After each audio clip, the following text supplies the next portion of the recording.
Hello everyone, সবাই কেমন আছো? আশা করি সবাই ভালো আছো এবং সুস্থ আছো। আলহামদুলিল্লাহ আমি অনেক ভালো আছি। নতুন দিনে নতুন আরেকটা ব্লগ ভিডিও নিয়ে আমি তোমাদের মাঝে হাজির হলাম আফরোজা খান চট্টগ্রাম থেকে। ছোট ছোট অংশ নিয়ে ভিডিওটা সাজিয়েছি। তো সারা দিনের একটা জার্নি তোমাদের সাথে আজকে শেয়ার করব, তো তোমরা দেখতেই থাকো। ঘুম থেকে উঠে প্রথম কাজ থাকে নাস্তা বানানো। তো নাস্তা তো বাহির থেকে কিনে আনা হয়েছে, আজকে শরীরটা একদমই ভালো না, তো আমি শুধু চাটা বানিয়ে নিচ্ছি।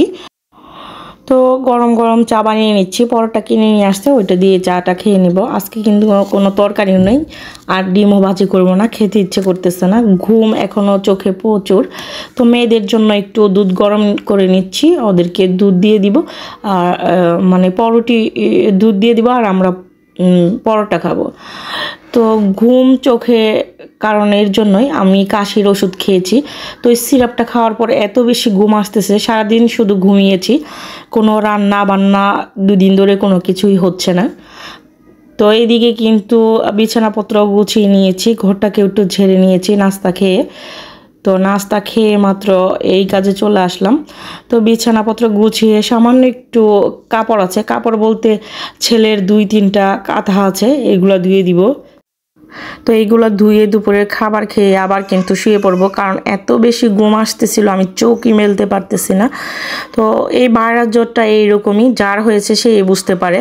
মানে জ্বর ঠিক হয়ে গেলেও কফ আর কাশিটা থেকে যায়, আর কফ থেকে 1 সপ্তাহ পর আবার জ্বর উঠে যায়। আমার মেয়ের তো 1 মাসে 4 বার জ্বর উঠেছে, আর জ্বর উঠলে 102 থেকে শুরু করে একদম 6, 4, 5 এরকম করে জ্বর উঠে।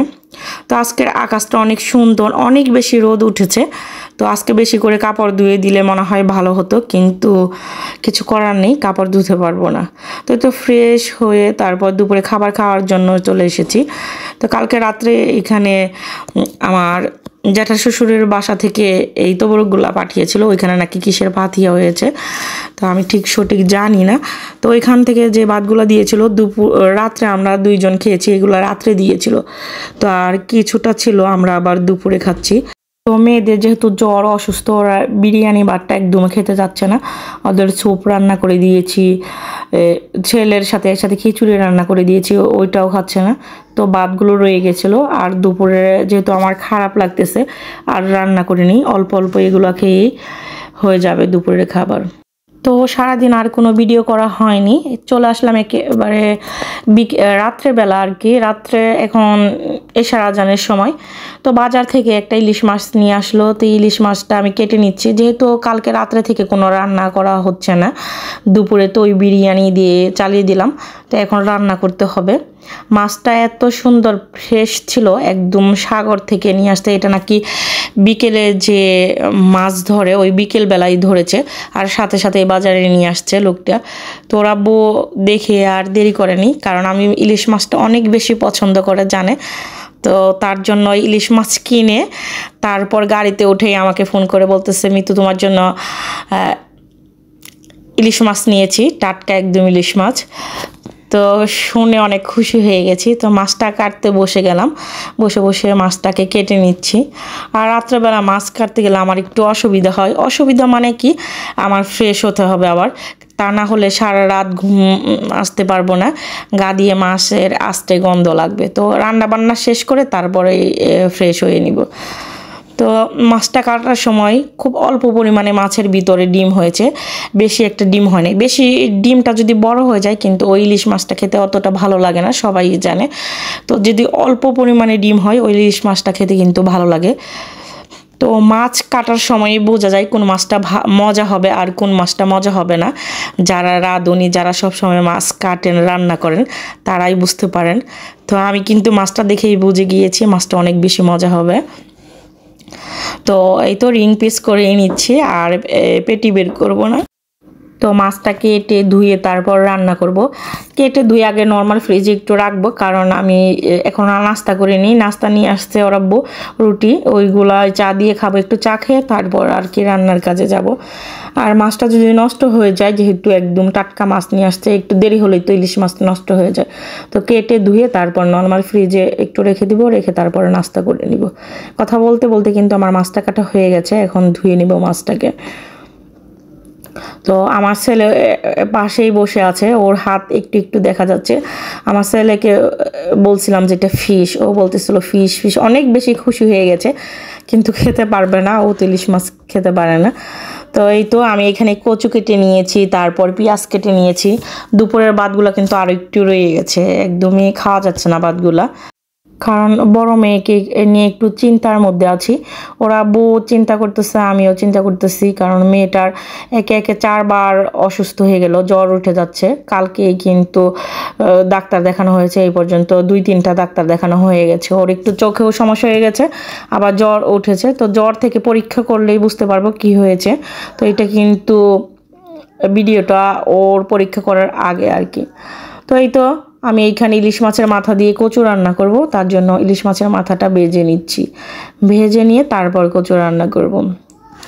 তো এই তো কচুটাকে বসিয়ে দিয়ে আস্তে আস্তে, এখন রাত 9:30 বাজে। রান্না করতে করতে কিন্তু আমার প্রায় 12টা, 12:30 বেজে গিয়েছে, কারণ অনেকগুলো রান্না ছিল। আবার মাছ কাটা ধোয়া, আবার একবার নিচে যাচ্ছি, একবার উপরে আসতেছি, কারণ আমার মেয়ের জ্বর মাপতে গিয়েছি, যে ওর 104 জ্বর উঠে গিয়েছে। ওকে দেখতেছি ও কিছুই খাবার পেটের মধ্যে রাখতে পারতেছে না, বারবার বমি করতেছে। তো আমি একবার নিচে যাচ্ছি, একবার উপরে আসতেছি, রান্না করব নাকি ওকে দেখবো। রান্নাঘরটা একসাথে থাকলে সুবিধা হয়, সুবিধা মানে আমি মেয়েকেও দেখতে পারতাম, আবার রান্নাও করতে পারতাম। মানে পরিস্থিতিটা এত খারাপ হয়ে গেছে, আমি ওকে দেখবো নাকি রান্না করবো, এইটাই। আর ওর আব্বু কি দেখবে, ওর আব্বু তো ছেলেকে নিয়ে আছে, মেয়েকে নিয়ে ছেলেকে নিয়ে আছে, ওকে দেখতেও একজন লাগে, কারণ অনেক বেশি চঞ্চল আমার ছেলে, একদমই থাকতে চায় না। আরও কাজ বাড়িয়ে দিয়ে ছেড়ে দিলে কোথায় কোন জায়গায় কি হাত ঢুকিয়ে দেয় কারেন্টের মধ্যে বোঝা যায় না, কারণ ও একটু চঞ্চল বেশি। তো এই তো আমি এই কচুর সাথে কিন্তু একটি পেঁপেও কেটে দিয়েছি, কারণ দেখতেছি যে কচুটা একদম একটু হয়ে গেছে। তো আজকে রাত্রে হয়ে যেত, কিন্তু কালকে দুপুরে হতো না। আমি তো দুপুরের জন্য সহই রান্না করতেছি, আবার মেয়েকে নিয়ে হসপিটালে যাওয়ার কথা, তো তার জন্য রান্না করে রাখতেছি। যদি আস্তে আস্তে দেরি হয়ে যায় তাহলে আর রান্নার কোনো ঝামেলা থাকবে না, শুধু ভাতগুলো রাইস কুকারে দিয়ে দিলেই হয়ে যাবে। তো এই তো একটু সরিষা বাটা দিয়ে দিলাম, কারণ সরিষা বাটা দিয়ে ইলিশ মাছের তরকারিটা ভালোই লাগে। আবার সরিষা ইলিশও রান্না করব আজকে। তো এইটাই, আর আরও রান্না আছে, একটু গরু মাংসও রান্না করব। তো সবগুলো রান্না করতে করতে বললাম, আমি তো অনেক লেট হয়ে গেছে। তো কচুটা কিন্তু আমার রান্না হয়ে গেছে, তারপরে এখন ইলিশ মাছ সরিষা বাটা দিয়ে রান্না করব। তো কাঁচামরিচ পেঁয়াজ ভেজে নিয়েছি, সামান্য একটু হলুদ গুঁড়া, মরিচ গুঁড়া, ধনিয়া গুঁড়া দিয়েছি, দিয়ে তারপর মশলাটাকে কষিয়ে নিচ্ছি। আমি তেলের মধ্যেই হলুদ গুঁড়া আর মরিচ গুঁড়া দিয়ে দিয়েছি, কারণ এইরকম যদি তেলের মধ্যে মরিচ গুঁড়া আর হলুদ গুঁড়া দিয়ে রান্না করা যায় তাহলে তরকারি কালারটা খুব সুন্দর আসে। আবার খেয়াল রাখতে হবে যেন পুড়ে না যায়, তেলের মধ্যে দেওয়ার সাথে সাথে একটু নাড়াচাড়া করেই পানি দিয়ে দিতে হবে। তো কালারটা দেখেই বুঝতে পারতেছেন কত সুন্দর কালার এসেছে। তো এই তো আমি মশলাটাকে কষিয়ে তারপর এখানে ইলিশ মাছগুলো দিয়ে দিচ্ছি। তো ডিম ইলিশ মাছ একসাথে রান্না করব 2 বেলার জন্য, রাত্রের জন্য, এমনকি মানে কালকে দুপুরের জন্য একসাথে রান্না করে ফেলবো। আর ইলিশ মাছটা যেটা রান্না করতেছি এটা আমাদের দুইজনের জন্য। মেয়ের জন্য 2 পিস ভাজি করে নিব, কারণ মেয়েরা তো রান্না ইলিশ মাছ খাবে না, কাটার জন্য খেতে পারবে না। ওই ভাজি একদম মোচমোচা করে দিলে ওইরকম খেতে চায়, একদম পিসগুলো পাতলা পাতলা হবে, ভাজলে মানে কাটাগুলো একদম মুচমুচে হয়ে যাবে এরকম আর কি। তো ওইরকম দিলে ছোটো বাচ্চারা কিন্তু মাছ খেতে পারে, কাটা সহ একদম ভাজা হয়ে যায় আর মুখে কাটা লাগে না। তো এই তো কথা বলতে বলতে মাছটাকে কষিয়ে তারপর ঝোল দিয়ে দিলাম। ঝোলটাকে একটু ফুটিয়ে নিয়ে তারপর এখানে সরিষা বাটা দিয়ে দিব। তো এই তো ঝোলটা খুব সুন্দরভাবে ফুটে উঠেছে। এখন দিয়ে দিব মাছের ডিম। ডিমটাকে কিন্তু আমি 3 পিস করে কেটে নিয়েছি, কেটে নেওয়ার পর তারপরে ঝোলের মধ্যে দিয়ে দিলাম। ঝোলটা যখন ফুটবে এই ডিমটা ছুটে ছুটে গিয়ে ঝোলটা একদম ঘন হয়ে যাবে। আর সরিষা বাটা দিচ্ছি, এখানে ডিম ঝোলের মধ্যে মিক্স হয়ে যাবে, আবার সরিষা বাটা দিয়েও ঝোলটা একদম ঘন সুন্দর হয়ে যাবে। এরকম করে বানালে কিন্তু ইলিশ মাছ ভালোই লাগে। আর টাটকা মাছ, এর জন্য না ভেজে এরকম সরিষা বাটা দিয়ে রান্না করলাম। এই তো আমার মাছটাও রান্না হয়ে গেছে, এখন দিব ভাত। ভাত রান্না করে নিয়ে তারপর রান্না করব গরুর মাংস। গরুর মাংসটা পুরোপুরি রান্না করব না, একটু কষিয়ে রাখবো কালকের জন্য। তো আজকে বাটা মশলা দিয়ে গরুর মাংস রান্না করব। বাটা মশলা মানে পাটায় বাটিনি, এইটা মিক্সার জারে সব মশলা একসাথে অল্প অল্প নিয়ে ব্লেন্ডারে পানি দিয়ে ব্লেন্ড করে নিয়েছি। তো এরকম মাংস রান্না করলে কিন্তু ভালো লাগে। তো মাংসটাকে আজকে কষিয়ে রাখবো, কালকে শুধু আলু দিব, আলু দিয়ে ঝোল করব মাংসটাকে। তো আজকে কিন্তু আর আলু টালু দিব না, কারণ আজকে এটা লাগবে না, ইলিশ মাছ দিয়ে কচু তরকারি দিয়ে খাওয়া হয়ে যাবে। তো এটাকে কষিয়ে রাখলে কালকে আমার জন্য সুবিধা হবে। বললামই তো কালকে একটু কাজ আছে, মেয়েকে নিয়ে হাসপাতালে যাব, তো তার জন্যই। তো এই তো মাংসটাকে কষাতে বসিয়ে দিয়ে ওইখানে আমার অনেকগুলো ধোয়াধুয়ির কাজ বাকি আছে, এগুলো করে নিব। তো এইখানে বেশ অনেকগুলোই বাসনপত্র পড়ে আছে, তো এগুলো ধুয়ে নিচ্ছি। কারণ দুপুরেও কিন্তু ধোয়া হয়নি, বললাম না প্রচুর ঘুম আসতেছিল, এই জন্য ফেলে চলে গিয়েছি কোনো রকম খাবারটা খেয়ে। তো দুপুরেগুলো জমা হয়ে গেছে, আর রাত্রে এখন রান্না করলাম, এইখানেও অনেকগুলো জিনিস ময়লা হয়ে গেছে। ময়লা মানে আধোয়া হয়ে গেছে। মাছ কেটেছি, মাছ ধুয়েছি, এগুলো মানে অনেকগুলোই হাঁড়ি পাতিল হয়ে গেছে।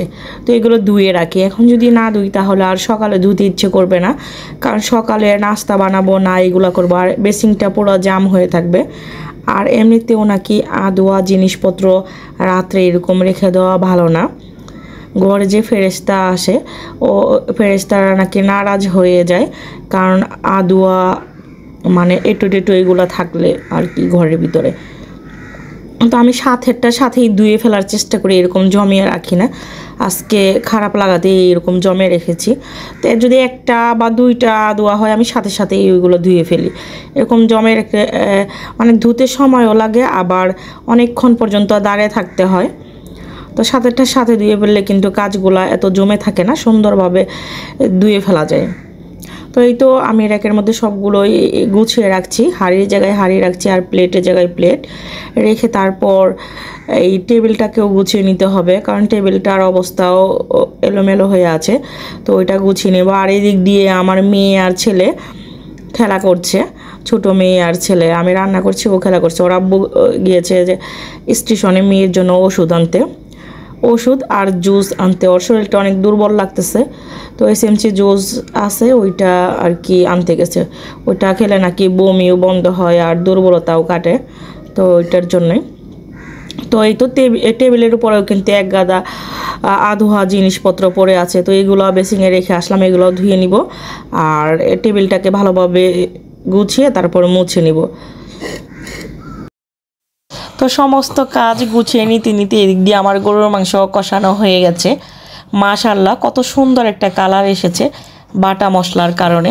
কারণ আমি বললামই তো আজকে বাটা মশলা দিয়ে রান্না করব। আসলে বাটা মশলা দিয়ে রান্না করলে তরকারিটা টেস্টও ভালো আসে, আবার কালারটাও খুব সুন্দর আসে। তো এতক্ষণ পর্যন্ত যারা আমার ভিডিওটি দেখছেন, প্লিজ ভিডিওটির একটা লাইক দিয়ে দিবেন, আর আমার চ্যানেলটাকে সাবস্ক্রাইব করে দিয়ে আমার পাশেই থাকবেন। আজকের ভিডিওটি এই পর্যন্তই। সবাই ভালো থাকবেন, সুস্থ থাকবেন। আল্লাহ হাফেজ।